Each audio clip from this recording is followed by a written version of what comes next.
सरहद पार से खबर है। भारत और जापान के बीच एक ऐसी डिफेंस डील हुई है जो भारत और जापान की नौसेना को जबरदस्त धार देने वाली है। इस सौदे की घोषणा दिल्ली में भारत जापान 2+2 मंत्री स्तरीय बैठक के दौरान की जा सकती है। देखिए, ये थर्ड डायलॉग है और इसके लिए जापान के फॉरेन मिनिस्टर और डिफेंस मिनिस्टर इंडिया पहुंच चुके हैं। चाइना का कितना बड़ा नुकसान हो सकता है? चाइना का कम ही होगा क्योंकि वो फाइनेंशियली स्ट्रॉन्ग है, हमसे बहुत आगे हैं। सर, हमारा क्या नुकसान होना, पहले इतना नुकसान हुआ पड़ा। जो इंडिया के प्राइम मिनिस्टर हैं नरेंद्र मोदी साहब, उन्होंने ट्वीट भी शेयर की जिसमें जापान की फॉरेन मिनिस्टर और डिफेंस मिनिस्टर दोनों मोदी साहब के साथ मौजूद और उन्हीं के साथ इंडिया के डिफेंस मिनिस्टर और एक्सटर्नल अफेयर्स मिनिस्टर यानी राजनाथ सिंह और डॉक्टर जयशंकर वहां पर मौजूद थे इस मीटिंग में। अब इंडिया अपना काम कर रहा है और उसके नताज सामने आपको नजर आ रहे हैं कि वन ऑफ द मोस्ट जो है फास्टेस्ट ग्रोइंग कंट्री के तौर पे इंटरनेशनल कम्युनिटी में अपनी जगह बना रहा है। इकोनॉमी में रिमार्केबल किस्म के जो है अचीवमेंट्स कर रहा है और अपनी जो एक इंटरनेशनल रिस्पेक्ट है और जो स्पेस है उसको वो क्रिएट भी कर रहा है, उसमें इजाफा भी कर रहा है और उसको डिफेंड भी कर रहा है। इंडिया की बात नहीं करनी, अभी पाकिस्तान के बारे में बात करो। बार बार पाकिस्तान की इंडिया छोड़ चले, इंडिया हमारे पाँव के बराबर नहीं, जहाँ लैटरीन नहीं है वो हमारे साथ मुकाबला क्या करेंगे। हिंद महासागर में चीन की बढ़ती मौजूदगी से परेशान दुनिया को अब भारत ही जवाब देगा। यही कारण है कि अब दुनिया भारत के साथ रक्षा साझेदारी को बढ़ाना चाहता है। वो बना रहे हैं, वो बेच रहे हैं और जो उनको चाहिए भारत को वो दूसरे कंट्रीज से ले रहे हैं। ठीक है जी, लोग उनके खरीद भी रहे हैं उनका इक्विपमेंट और उनको अपना इक्विपमेंट बेच भी, बल्कि सिर्फ इक्विपमेंट क्या, आप तो टेक्नोलॉजी दे रहे हैं, टेक्नोलॉजी ट्रांसफर की जाती है इंडिया को।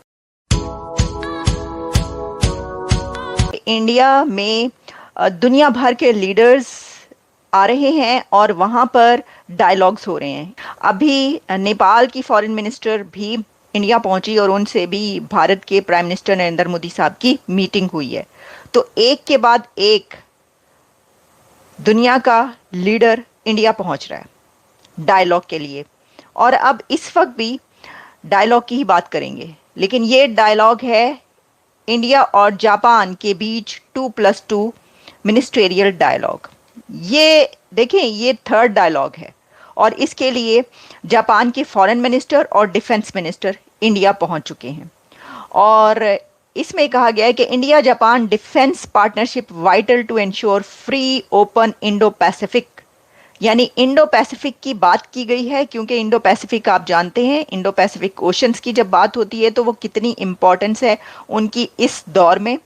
और इसी के साथ एक इंडो पैसिफिक इकोनॉमिक फ्रेमवर्क भी है, उसकी भी हम आपको बताएंगे वो क्या है। तो India has the 2+2 ministerial format of dialogue with very few countries including the US, Australia and Russia। Chand countries ऐसे हैं जिनके साथ इंडिया का मिनिस्ट्रियल 2+2 डायलॉग होता है और उसमें जापान है। जापान और इंडिया की जो टाइज हैं वो बहुत गहरी हैं। तो जापान के साथ ये जो है इसमें इंडिया के प्राइम मिनिस्टर हैं नरेंद्र मोदी साहब, उन्होंने ट्वीट भी शेयर की जिसमें जापान की फॉरेन मिनिस्टर और डिफेंस मिनिस्टर दोनों मोदी साहब के साथ मौजूद और उन्हीं के साथ इंडिया के डिफेंस मिनिस्टर और एक्सटर्नल अफेयर्स मिनिस्टर यानी राजनाथ सिंह और डॉक्टर जयशंकर वहां पर मौजूद थे इस मीटिंग में, जिसमें उन्होंने लिखा है कि delighted to meet Japanese foreign minister and defence minister ahead of the third India Japan 2+2 foreign and defense ministerial meeting, took stock of the progress made in India Japan defense and security ties, reaffirmed the role of India and Japan partnership plays in promoting peace, stability and prosperity in the Indo Pacific and beyond. देखिए, इस dialogue पर बात करने से पहले मैं आपको एक बात ये बताऊं कि डिफेंस की हम देख रहे हैं, ख़ास तौर पर डिफेंस एग्रीमेंट्स इंडिया के काफ़ी कंट्रीज़ के साथ काफ़ी ज़्यादा हो रहे हैं। इस सिलसिले में काफ़ी उनकी जो है वो हो रही है। अमेरिका के साथ भी उनके डिफेंस एग्रीमेंट्स और डिफेंस पार्टनरशिप बहुत गहरी है। पार्टनरशिप वो बेशक और उसमें जो है वो अलाय ना कहें, लेकिन पार्टनरशिप आप देखिए कि हर जगह पर हर कंट्री में उनकी पार्टनरशिप्स है, डिफेंस से लेकर इकोनॉमिक तक। तो इसके अंदर अब ये कहा गया है कि जो टू कंट्रीज हैं इनकी responsibility peace and prosperity of the Indo Pacific region as well as the wider international community.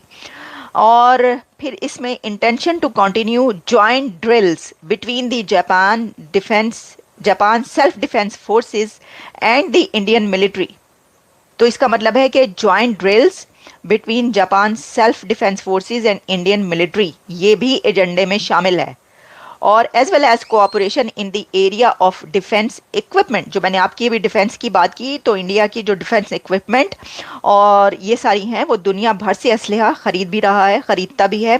और वो तो इंडिजिनस यानी अपने मेक इन इंडिया जो है वो भी उनकी कैंपेन बहुत बड़ी है। अब तो वो बहुत बड़ी उसमें बनाते भी इक्विपमेंट और बेचते भी हैं। The two sides are expected to exchange views on promoting joint drills between the two countries as well as with the United States and other nations. They also plan to discuss security cooperation to export surveillance radars and Japanese maritime self-defense force जो है वो भी and force destroyers to India। ये भी जो चीज़ें हैं। अच्छा, इससे पहले जो हुई थी, यानी आप ये देखिए, इस पे भी ज़रा एक और नज़र डाल लें कि उन्होंने ये भी बताया है कि ये दोनों कंट्रीज़ इंडिया और जापान ये भी प्लान कर रहे हैं to discuss security cooperation to export surveillance radars used for Japanese maritime self-defense force destroyers to India। बेच रहे हैं वो, जो बना रहे हैं वो बेच रहे हैं, और जो उनको चाहिए भारत को वो दूसरे कंट्रीज से ले रहे हैं। ठीक है जी, लोग उनके खरीद भी रहे हैं उनका इक्विपमेंट और उनको अपना इक्विपमेंट बेच भी, बल्कि सिर्फ इक्विपमेंट क्या, आप तो टेक्नोलॉजी दे रहे हैं, टेक्नोलॉजी ट्रांसफ़र की जाती है इंडिया को। इंडिया तो अब ये कहता है कि हमें टेक्नोलॉजी चाहिए, आप हमें टेक्नोलॉजी ट्रांसफ़र करें।